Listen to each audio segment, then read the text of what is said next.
Absolutely not. Why would a low-level employee like you use paid leave to come to a luxury hotel like this? Don't mess with me. Approval for paid leave. That was just to keep you guessing, obviously. I never imagined you'd actually take time off to come here. This was the day I took my mother to a luxury hotel as a Mother's Day present. My arrogant boss was waiting for me at the hotel, yelling and looking down on me with disdain. But he doesn't know my mother is not just any ordinary woman, and that his life was about to take a turn for the worse. My name is Kevin. I grew up in a single-parent household after my parents divorced when I was young. From a young age, I noticed how busy my mother was, working hard to provide for us. As a kid left in daycare, I was always the last one to be picked up. "Hey, Mr. Johnson, where's my mom?" "Not here yet. She'll be a bit later." "Wanna play with blocks?" "I guess, but all my friends have gone home already." "Then let's build a big truck with the blocks together." Mr. Johnson at the daycare probably felt sorry for me waiting for my mom every evening. He always suggested fun activities to keep me entertained. Even in elementary school, life wasn't much different. Unlike daycare, which cared for me until 7:00 p.m., after-school programs only went until 6:00 p.m. and cost extra for extended hours. After 6:00 p.m., I would walk home alone on dark streets, watching other kids leave with their parents. Sometimes friends' parents worried about me and offered me a ride home, but it felt more miserable, and I hated them seeing my dark, empty house. So I would rush home alone. I never expressed my loneliness or frustration to my mother. Even as a child, I understood she was working hard. I had a vague sense of our financial struggles and debt, so I kept my feelings to myself, enduring the loneliness silently. As I got older, I turned to sports to distract myself from the loneliness. Sweating and focusing on sports helped me forget the unpleasantness. My childhood was a battle against this loneliness. Thanks to my mother's hard work, our living situation gradually improved. In high school, I was active in sports clubs and worked part-time on my days off. But it wasn't to earn living expenses. My mother's efforts meant it was just for pocket money. Like my friends, I was earning money just for fun. Around that time, I started thinking about my future education. One day, with parent-teacher meetings approaching, I brought it up to my mother. Private universities are a bit too much, but you can go to any public university department you like if you want to pursue higher education. Her response surprised me. "Really?" "Of course. You've been through a lot. I want to let you study as much as you want." "Thanks, Mom. I'll go to college. I'll study hard and get into a public university, so don't worry." "Sorry, Kevin. Thank you." I researched universities that were affordable and within commuting distance from home and studied relentlessly. Balancing work and study was tough, but my mock exam results were promising. "If you keep up these grades, you're likely to get in," my teacher assured me at the parent-teacher-student conference. Encouraged by this, I confidently took my university entrance exams and succeeded, getting into a public university. As a college student, I increased my working hours, but never slacked off in my studies. It was a university I had worked hard to get into. I didn't want to waste that opportunity. I packed my 4 years with lectures, earning more credits than necessary. I also actively participated in club activities, making for a fulfilling 4 years. After graduation, I got a job in the textile industry. Textile work requires a delicate sensibility, but also the physical strength to handle heavy fabric rolls. Thanks to my sports background, I was pretty confident about my physical abilities. As for the delicate sensibility, That's something I'm still looking to polish. Sensibility is honed on the job. Don't worry, Michael from the sales department told me. His words made me realize that although promotion is great, I wanted to work in the field as long as possible. Once you climb the corporate ladder, you end up doing more paperwork and attending more meetings than actual field work. I shared this view with my peers. You're quite the unique one, they said. I wondered if most people prefer to climb the career ladder quickly and work comfortably in an office. It seemed I was a rare type. Under Michael's guidance, I worked hard, often meeting demanding requests from clients. Saying I dedicated most of my 20s to work wouldn't be an exaggeration. My life revolved around the company, awake or asleep. Then, one day, everything changed. Cancer?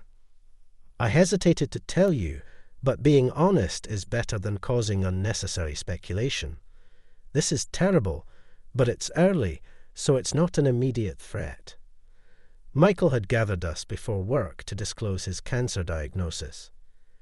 Discovered early, there was a chance of recovery and return, but at 55, he decided to take early retirement. I'm sorry to spring this on you so suddenly.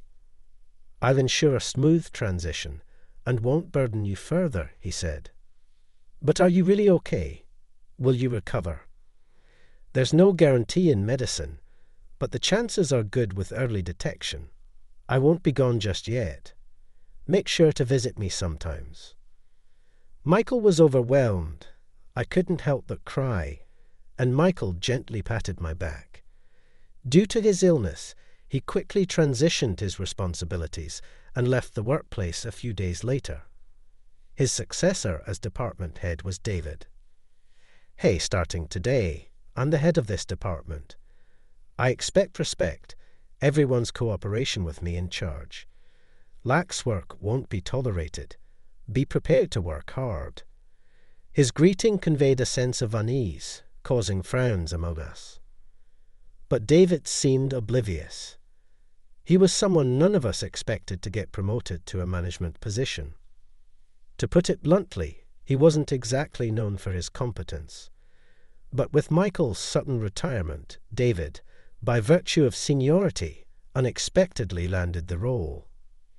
He disliked being told what to do, often begrudgingly agreeing to Michael's instructions. He was also known for lashing out at objects and yelling at juniors, not the kind of person you hear good things about. Until now, Michael had kept him in check, preventing any major issues. But now, with Michael gone and David promoted, there was virtually no one to stop him. Moreover, it seemed David didn't quite grasp that it's already the modern era. I'm heading out now. I was finishing up my day's work, ready to leave at the regular time. Hey, Kevin, it's still regular hours. Why are you leaving? David asked, genuinely puzzled. Well, it is the end of my shift, and I've finished today's work, so I'm heading home. What are you talking about? Just because you finished today's work doesn't mean you can just leave. There's always more to do. And you guys too, don't just talk about today's work. Keep looking ahead and keep working. That way, we can secure more contracts, which is only good for the company. Stay late as much as possible. Those who leave on time are incompetent. Work harder. David announced this proudly in front of everyone, leaving us all dumbstruck. Then, when a junior employee tried to take annual leave, "Hey, I heard you applied for an annual leave." "Ah, yes." "What are you thinking?" He confronted him sharply. "Well, everyone else is working hard. You think you can just take an annual leave? Don't mess around.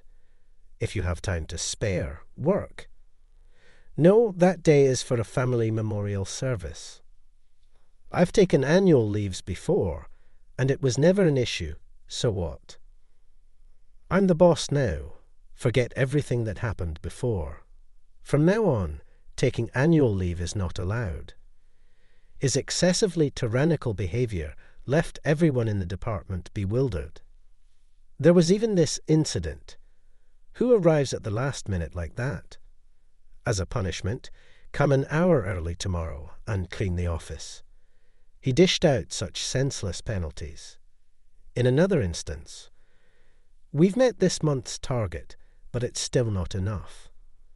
Tomorrow is Saturday, but I'm calling a meeting, so everyone shows up at the usual time. He also ordered us to come in on a day off for a mysterious meeting. Each time, we all voiced our concerns, but David didn't care.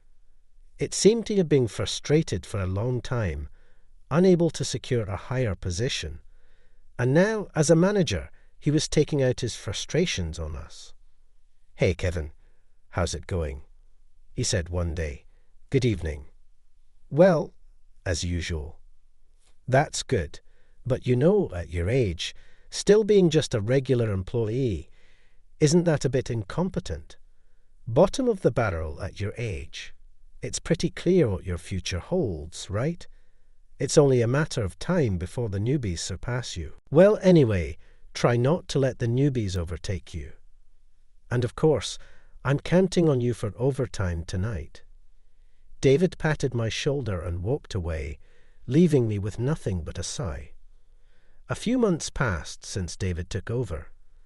Mother's Day is coming up soon, and I thought I'd splurge on a gift. "That's right. It'll be your first Mother's Day since you started working, Jess. So I was thinking maybe a short trip nearby, perhaps an overnight stay." "That sounds wonderful. Your mom will be thrilled." "But then, I have to do the same for Father's Day, right? I'm thinking about where to go.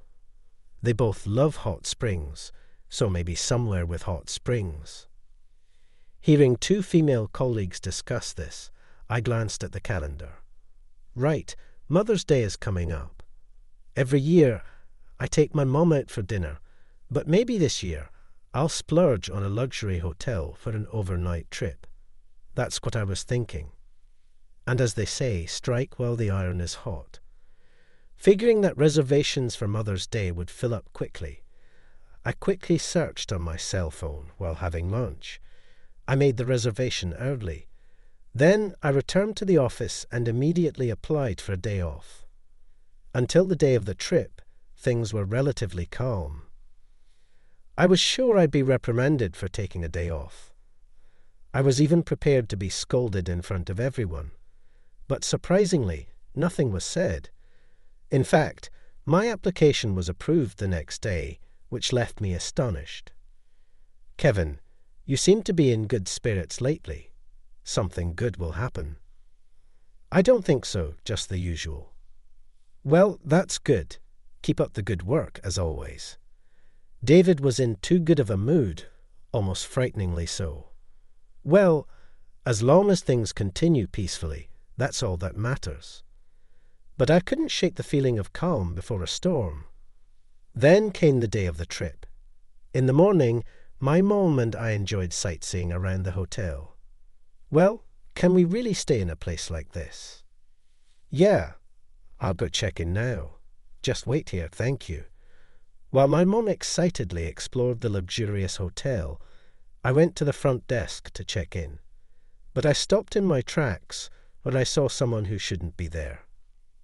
David. "Kevin, why are you here?" "David, what do you mean, why am I here? Why is a low-level employee like you using annual leave to come to a luxury hotel like this? Don't mess around." David grabbed me by the collar, began yelling. I was shocked and confused.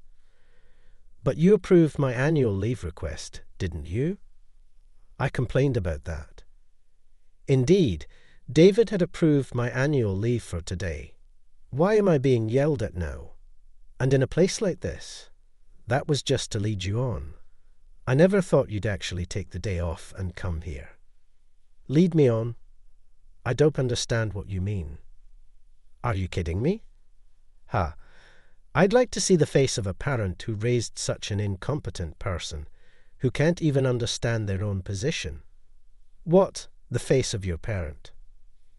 I want to see the face of the parent who raised such an incompetent person. David seemed to relish in saying such things.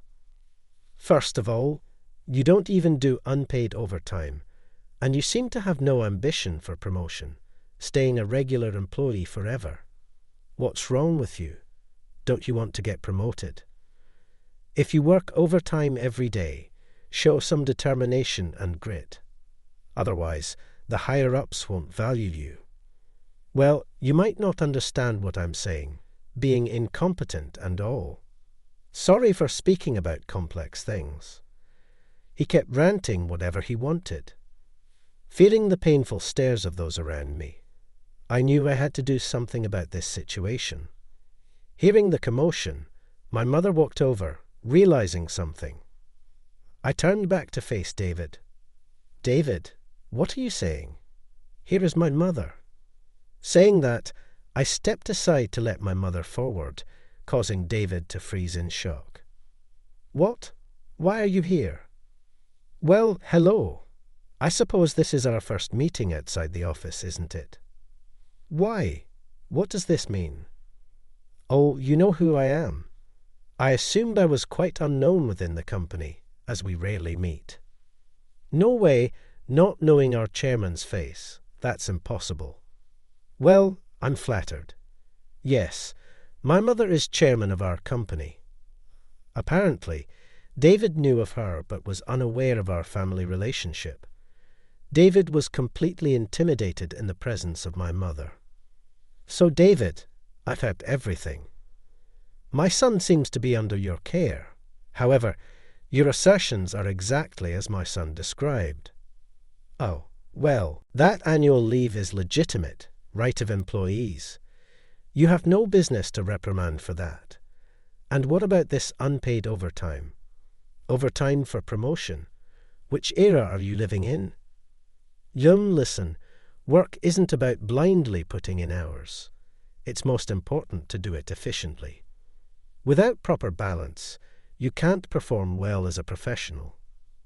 I assumed you understood that, but maybe I was wrong. My mother, with a fixed smile, at David completely cowed. Well, that's enough.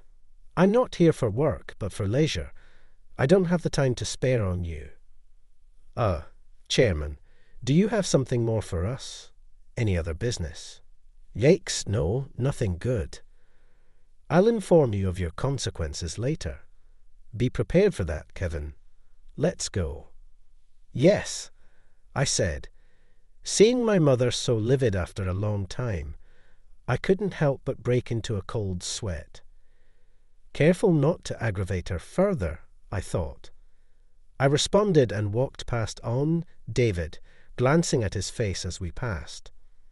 I saw a man utterly crushed by despair. After that, my mother and I enjoyed our trip immensely and returned home very satisfied. The day after next, when I went back to work, David's seat was no longer in the sales department. It seemed that my mother had called HR from our trip. David's unreasonable treatment of his subordinates came to delight HR. They had already deemed him unfit for the managerial role, considering him just a stopgap until a more suitable person was hired. Of course, had he performed well, he could have kept his position, but his conduct had sealed his fate. It seemed that David had mistakenly believed he earned his position through his own merit when, in reality, it was more of a fluke. This misperception led to his tyrannical behavior, resulting in an immediate transfer. He was transferred to the logistics department, a place so hot it makes you sweat like a waterfall, where physical strength is essential. The nature of the work there meant it was mostly populated by young, physically strong men, making it a somewhat sweaty environment. David to that logistics department. I doubt he'll be able to keep up. He's probably aiming for voluntary resignation. Well, considering what he's done, it's a fitting consequence. Anyway, with him gone, we can work more efficiently again, which is a relief. Yes, no more unnecessary overtime or working on holidays. It seems we're heading back to a peaceful work environment. Everyone gossiped, but no one truly seemed worried about David. He was probably feeling marginalized now, sweating profusely in the logistics department. I didn't feel a shred of sympathy for him. In the sales department, the position of the next department head was left vacant for a while, and the manager, Steve, temporarily took on the role. We made a mistake with an interim personal decision, thinking it was just for a short while. I apologize for the great inconvenience caused to everyone. The HR department, seemingly reflecting on their actions, came all the way to the sales department to leave words of apology. It seems my mother, though retired as the active chairman, reconsidered the need to keep an eye on the company's internal affairs. The current president, who had been my mother's competent right hand for years, also received a word from her and sent an apology. In the sales department, we were just glad to have our peaceful work environment back and felt almost embarrassed to be apologized to by various parties. Soon after his transfer to logistics, David left the company. It's unclear whether the transfer was a move to encourage his resignation, but working under younger employees must have been unbearable for him, and physically it must have been quite demanding. He was really put through the ringer, someone commented. It's ironic for someone who hated taking orders. He couldn't have lasted long. Such rumours faded within a week. Later, I was summoned by my mother to the reception room. "Kevin, sorry for the sudden call." "It's fine, but what's up?" "Something else happened." "No, it's different." "I was hoping you'd be ready to accept a promotion soon." "A promotion?" "Yes, I'm very grateful you joined our company. I know you've continued to work in the field based on Michael's advice, and you have your own goals and pride in your current job. I think I understand all that." "Then why suddenly?" "It's not sudden. I've been thinking about it for a long time. It's not just me. The president and the HR department agree." "Really, that was surprising to hear, Kevin. Since you joined the company, we haven't had a proper discussion. So, let me say this now. I hope, if possible, you can work towards becoming the next president of the company." "That is certainly. Since I joined the company you founded, I've thought about it eventually, but I still have so much to learn, and I still want to be out in the field." "I understand. But our company's work isn't just about being in the field. Certainly, there are things you can't understand and experience unless you're on site. However, there are also things you can only understand and learn by being in a leadership position, directing others." I understood what my mom was saying. I felt the same way when I first joined the company.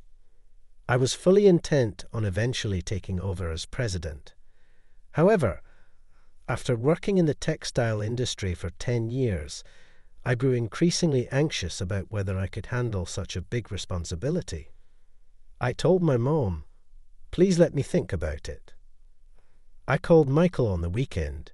He had successfully undergone surgery and was now enjoying a peaceful retirement. "I haven't been in touch for a while," I said. "It's been a long time." I discussed the recent events and my mom's proposal with Michael. Honestly, I'm more anxious than confident right now. I worry that standing at the top in this state of mind will only make everyone else uneasy, I confessed. Then Michael quietly said, "Do you have time now?" "It's your day off, right?" "Yes," I replied. "Then bring me the highest quality fabric sample you're handling right now," he instructed me. I quickly grabbed what I believed to be the best fabric sample I was handling and went to Michael's house. After showing him the sample, Michael commented, "You've really come to understand, haven't you?" He smiled kindly. "It's proof that you've built up solid experience in the field. You should be fine." His words resonated deeply with me. I felt acknowledged for the first time and was moved. "Thank you, I really appreciate it," I said. And that feeling gradually turned into confidence. Encouraged by Michael, I decided to accept my mother's wishes. I was anxious about what others would think of my promotion, being inexperienced in many areas. But when I was actually promoted to manager, everyone seemed happier than I was. "Kevin, congratulations. It's as if it's my own promotion. I'm so happy. Finally, I was wondering why you hadn't been given a position until now. Congratulations, everyone. Thank you. I may cause some inconvenience by being inexperienced and only knowing the field. Not at all. We all know how much you've contributed to the company. Don't worry, we'll support you in whatever way we can. Thank you, really, thank you." The sound of applause was heartwarming. With my promotion to manager, Steve was promoted to department head. As a sales department, we had a foundation to move forward unitedly. Once again after my promotion, I became more proactive in training and guiding within the department. Even though juniors had asked for my guidance before, I was mostly out in the field, so I wasn't often in the office, especially the new female employee who had wanted to ask me many things, benefited from my new focus on sharing knowledge and sales expertise. Perhaps as a result, the company's performance improved. Jess, is there something you still don't understand?" "No, it's not that." Kevin, do you have a girlfriend?" "Oh, what?" The new female employee asked such a personal question. Looks like spring has finally come for Kevin. Others teased me. I spent several years living through such days. I was promoted to department head, recognized for my achievement as a manager. At first, I was filled with anxiety about my new role, but now I am fully resolved to take over as president when the time comes. This is all thanks to my mother, who showed me the value of hard work from a young age, Michael, whom I respect, and everyone at the company who has supported me. Their encouragement has built my confidence and contributed to the company's growth. Kevin, President Wilson, good to see you. Likewise. How are you finding the department head role? Well, I'm still feeling quite inexperienced. Haha, you're really humble. Quite different from your mother. I occasionally join in for drinks, savouring these moments. He has worked under my mother for a long time. I want to learn as much as I can from him now, about his vision for the company and his approach to leadership. I don't want to rely on my mother's influence. I want to earn recognition for my own abilities. To do this, I'm willing to work hard, even if it means getting my hands dirty. Perhaps sensing my intentions, President Wilson shares various experiences with me. You look much more mature now. Maybe it's just a parent's pride, but you really seem dependable, she says. Hearing her say that, I can't help but feel it's true. Until now, I've been focused solely on fieldwork and my own responsibilities. That was what was required and expected of me. But as my responsibilities have grown, so has my perspective. It's a natural progression, and I need to adapt. Of course, there are things I need to oversee from a higher level, but sometimes it's important to return to the field perspective, ensuring the well-being of the employees and the appropriateness of personnel management. It's precisely because I've always been in the field that I can think this way. My time in the field has broadened my horizons. Still, I remain inexperienced. Just appointed as a manager, I find the thought of aspiring to be president presumptuous. But for everyone who believes in me, who follows me, I want to quickly grow into a role I can be confident in. I aspire to take on that position as soon as possible with confidence in my abilities. There's still much to learn from my mother, Michael, President Wilson, and everyone else. I'll keep my feet on the ground and strive to be a president that would not be an embarrassment. That's my resolve. All right, everyone's presentations are done. Nick, the manager, said as he tried to move the discussion forward. Excuse me, I haven't. I recently found out something. Nick interrupted me and began to speak. There's apparently someone in this department who didn't graduate high school and is just a part-timer. Meetings should be for employees only. Absolutely right. His lackey, Mike, of course, agreed with Nick. I'm leaving. After leaving the meeting room, I started to shut down my computer. I noticed that an email had arrived, not in my personal inbox, but in the company's shared email. Thinking, there's no point in speaking up, no one will listen, I went home quietly. The next day, I heard a commotion from Nick's desk. He was staring at his computer screen, his face pale. Nick? Is something wrong? Mike looked at the screen with him. And he turned even paler than Nick. Why is he so angry? Knowing the reason for Mike's distress, I thought to myself, serves them right. My name is Adam. My mother passed away when I was in the 9th grade, and I was raised by my father. Well, you could hardly call it being raised. After my mother passed, my father changed. He drowned his sorrows in alcohol, and though he still went to work, he squandered our living expenses on horse racing. Because of that, I had to start working part-time as soon as I entered high school. Every month, I went to the convenience store with bills in hand that couldn't be auto-deducted from my father's account. Even though I endured it because I didn't want to be alone, I reached my limit in my 2nd year of high school and dropped out. I found a live-in job at a distant inn. Thank you for everything. The day I left home, my father, still staring at the TV, spoke. Take care. That was our last conversation. Back then, 18 wasn't the age of majority, so I needed my father's permission to work, and I couldn't hide my place of employment. Yet, my father never visited me even once. I kept working just to survive, and before I knew it, I was 42. Years of hard work paid off, and I was transferred to the headquarters.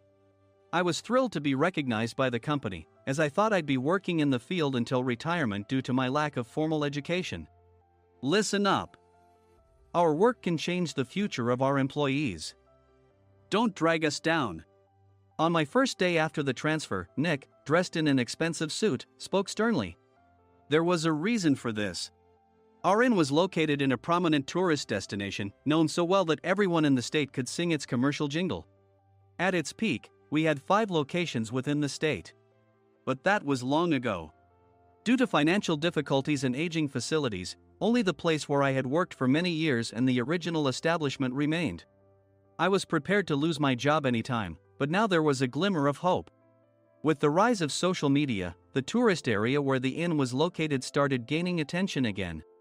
Depending on how hard the sales department, where I was transferred, worked, we could either thrive or be forced to give up this prime location to the new hotel chains continuously popping up. For Nick, who had switched careers from another industry to strengthen our sales, this was a battle he couldn't afford to lose. I understood why he had to be strict. I will do my best. Nick sneered at my enthusiastic declaration. Did you not hear what I said? I'm sorry. I thought I was listening carefully. Out of habit from years of customer service, I apologized reflexively, though I had no idea what had offended him. Someone was watching me with a smirk. In this department, there are those who are expected to excel and those who have been shoved here because they have nowhere else to go. You are the latter.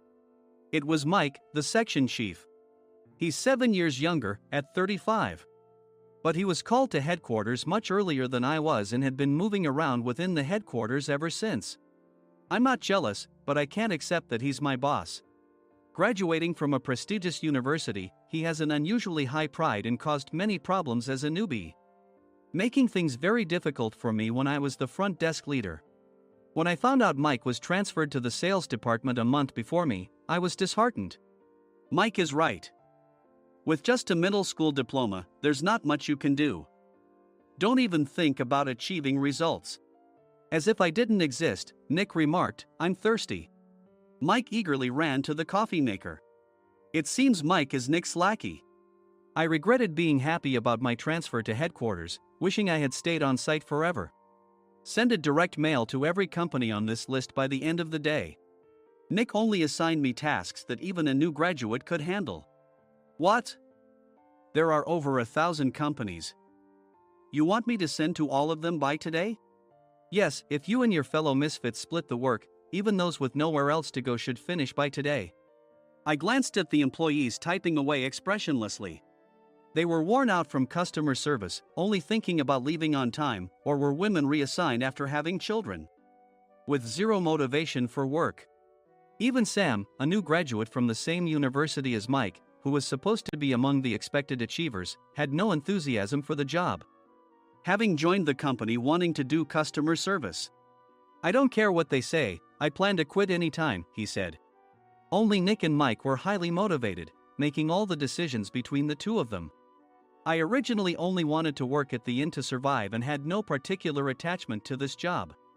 I swallowed my words, thinking I had no right to reprimand them. About a month after the transfer, Nick told us with a frustrated look.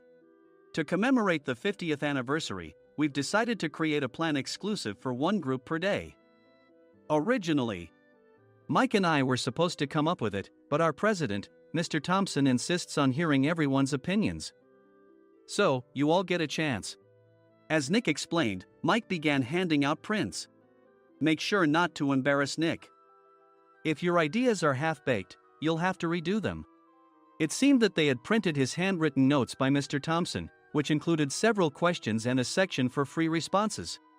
It made sense why Nick had to seek our input, given that all responses had to be submitted to Mr. Thompson.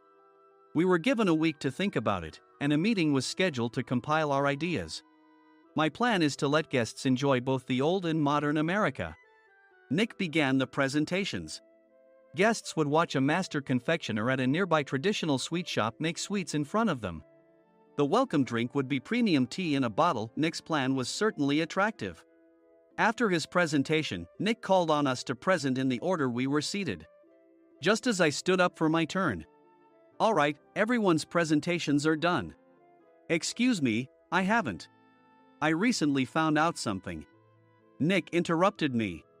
There's someone in this department who didn't graduate high school and is just a part-timer. He was likely talking about me. I joined the company as a part-timer and was made a full-time employee when I turned 20. That was 20 years ago, so Nick and Mike probably had no chance to know until recently. Meetings should be for employees only. Absolutely right. After that, Nick kept creating opportunities to solicit everyone's opinions, purposefully excluding me from speaking. The meeting unexpectedly heated up and went past the scheduled end time. A few people asked to leave, and the discussion continued with the remaining few. Still here? Normally, you'd leave in that situation. Though I had no attachment to the job initially, hearing kind words from customers made me want to make them happier. For someone like me, with nowhere to go, the inn was my home and customer service was my life. I felt pathetic about my current self. I'm leaving. I left the conference room and started shutting down my computer. I noticed an email had arrived, not in my personal inbox, but in the company's shared email. Thinking no one would listen to what I had to say anyway, I quietly went home. The next day, while preparing the DM as instructed, I heard a commotion from Nick's desk. In his haste to stand up, he hit his knee on the desk. He stared at his computer screen, his face pale. Nick! What's wrong? Mike, thinking he should be the first to rush over, approached Nick while still wearing his coat. He peered at the screen with Nick. And he turned even paler than Nick. Why is he so angry? Who is responsible for this company? Nick, more irritated than ever, asked, and Mike answered without checking. Probably Sam. Sam wasn't there because he was attending a morning training session for new hires. Nick gave up on getting angry and returned his gaze to the screen. They were looking at an email that arrived right after the end of the working day yesterday. Apparently, no one, including me, had checked it before leaving. The email was from a large company that used us for their annual employee trips. The president and executives of that company also frequently used our services personally. President of the company, Mr. Mason himself, had declared that neither he nor his company would ever use our services again. Well, some companies cancel their employee trips or stop using our services due to financial struggles. Let's just move on.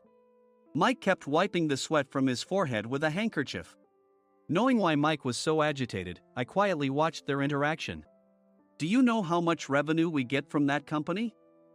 We can find other guests to fill the rooms, but we'll lose the banquet costs, gift shop revenue, rental car fees, and more. Moreover, the gifts were supposed to be prepared by the traditional confectionery shop involved in Nick's proposed plan. If it's known that we incurred such a huge loss at this critical time, Nick's position in the company would be jeopardized. Nick took a deep breath, seemingly trying to calm himself. All right, Mike. Go to New York right now and apologize to Mr. Mason. What? You're coming with me, right? I have urgent work to do. I trust you, which is why I'm entrusting this to you. Please. Mike, believing Nick's sincerity, agreed with a determined look on his face, saying, yes.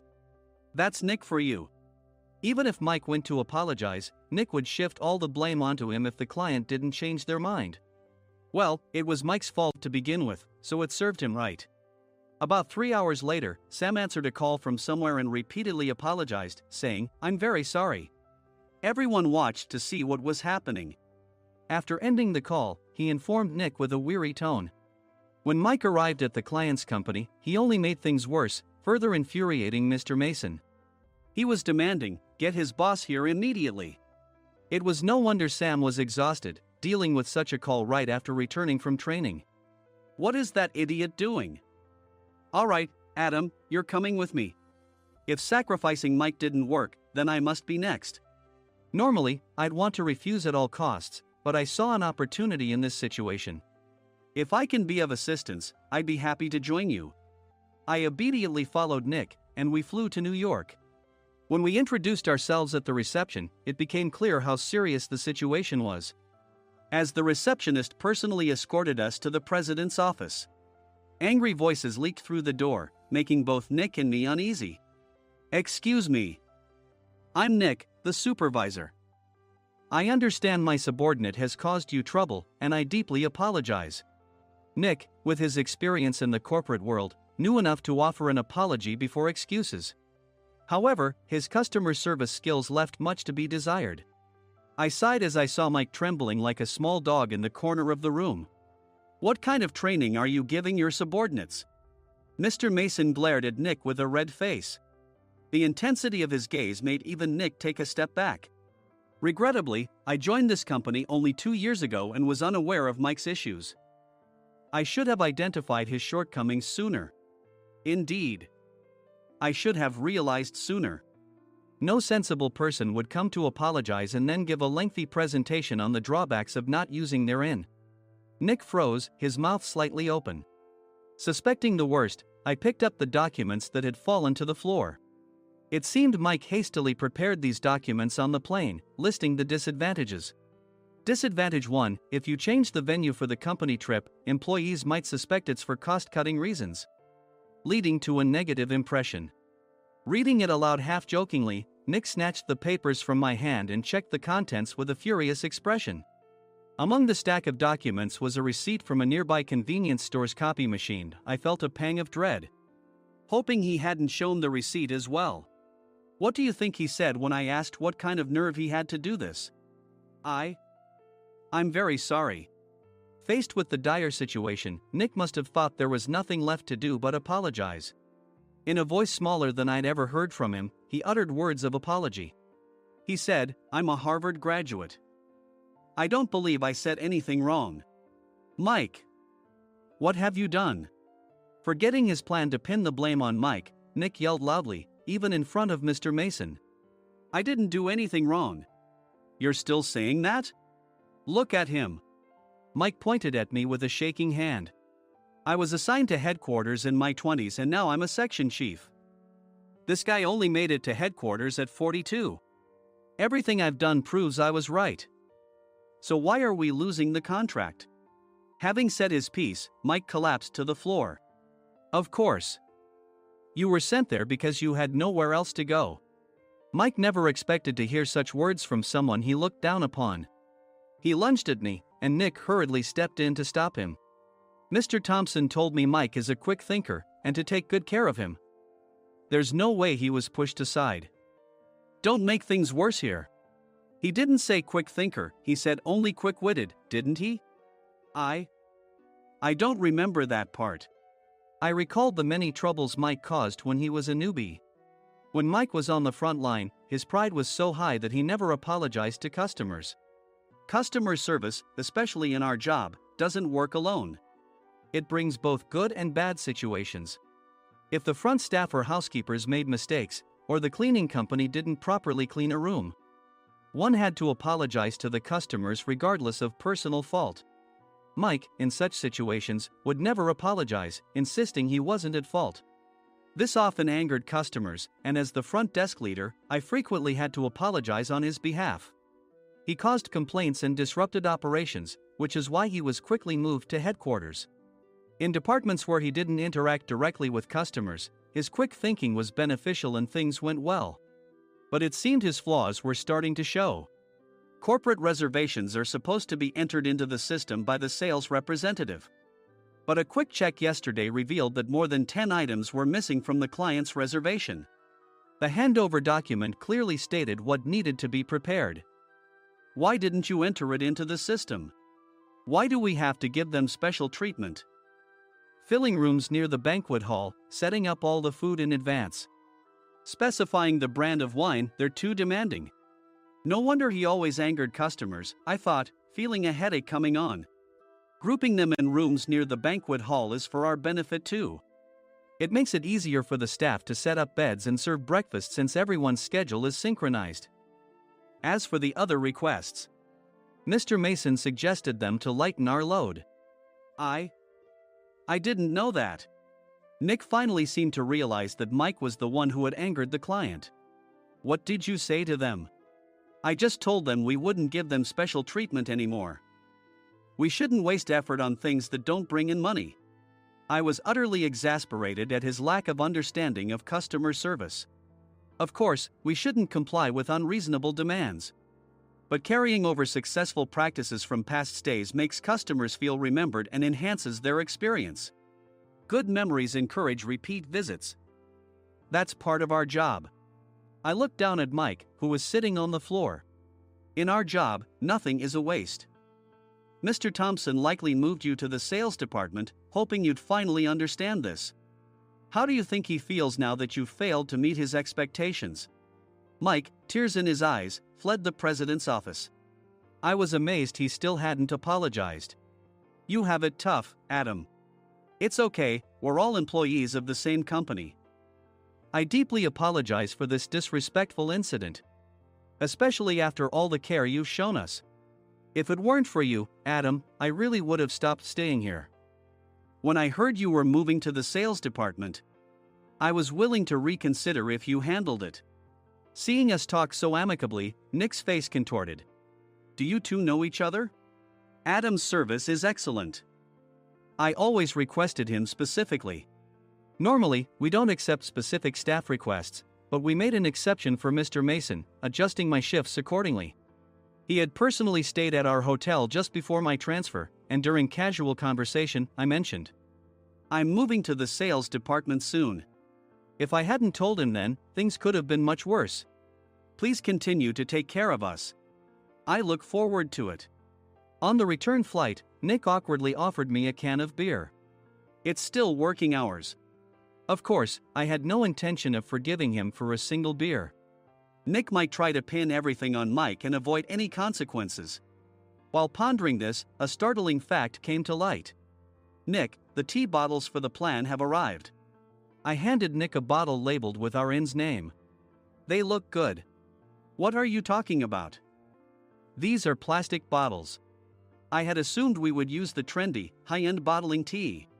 But what arrived were ordinary plastic bottles of tea with customized labels.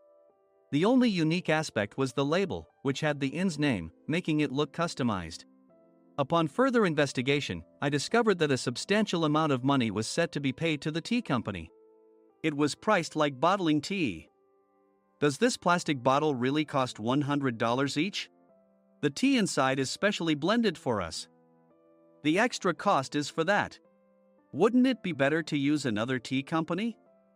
Or is there a specific reason we must use this one? As Nick continued to make excuses, I showed him a printed email. I informed the tea company's president, Mr. Mitchell, that we discovered irregular payments and he confessed. He said you two were high school classmates and planned to split the extra money. That idiot. Why did he confess? That's not important. You should worry about yourself, this could turn into a police matter. Opening the bottle cap, I suggested. How about calming down with this tea? It supposedly has a relaxing effect. Nick drank the tea frantically. In the following days, decisions were made about their fates. Mike was reassigned to the General Affairs Department, with no chance of transfer or promotion, as per Mr. Thompson's orders. As for Nick, since the payment to the tea company hadn't yet been made, he narrowly avoided legal trouble. Instead, he was encouraged to leave the company, and to avoid further complications, Nick submitted his resignation. Rumor has it that connections between HR departments have made it difficult for him to find new employment. Even though it was good to have those two gone, something unexpected happened in the sales department. Everyone became motivated and united in refining the 50th anniversary plan. In the end, my plan was adopted. We collaborated with the Tourist Information Center to provide personalized guides. The plan, tailored to the number of guests, was truly special for the 50th anniversary. Hey, is Adam's family coming to stay? I immediately booked that special plan for my family.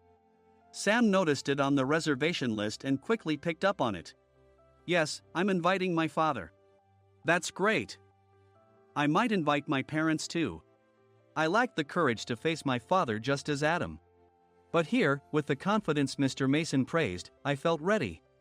The 50th anniversary plan was a perfect opportunity to reconnect with my father. I hoped to bring back the days when we could laugh together as we once did.